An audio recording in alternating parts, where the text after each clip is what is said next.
¿Qué tal? En este vídeo te voy a mostrar muy rápidamente cómo podemos desinstalar aplicaciones y características desde la consola de Windows, ¿vale? Tengo abierta lo que es la ventana de las aplicaciones para saber exactamente cómo se llama la aplicación que voy a desinstalar. En mi caso voy a desinstalar esta que tengo aquí, que es Dynamic Theme, y lo que voy a hacer es entrar a la consola de Windows, vamos a escribir cmd y lo vamos a ejecutar como administrador, ¿vale? Vamos a decirle que sí, y una vez que estamos dentro de la consola de Windows, vamos a escribir el siguiente comando para desinstalar aplicaciones, ¿vale? Es winget,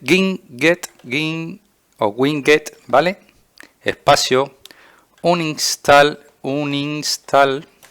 y entre comillas vamos a escribir el nombre de la aplicación. El nombre de la aplicación lo tenemos que escribir con sus mayúsculas y sus minúsculas, tal y como viene listado en la lista de aplicaciones. Por ejemplo, yo voy a desinstalar este, Dynamic Theme, y voy a poner Dynamic Theme, ¿vale? Una vez que tenga esto ya escrito, voy a darle sobre un Enter, ¿vale? Y esto empezará el proceso de desinstalación. Aquí, si te fijas, está iniciando la desinstalación del paquete, ¿vale? Y ha sido bastante rápido, ¿vale? Ha desinstalado y se ha realizado con éxito.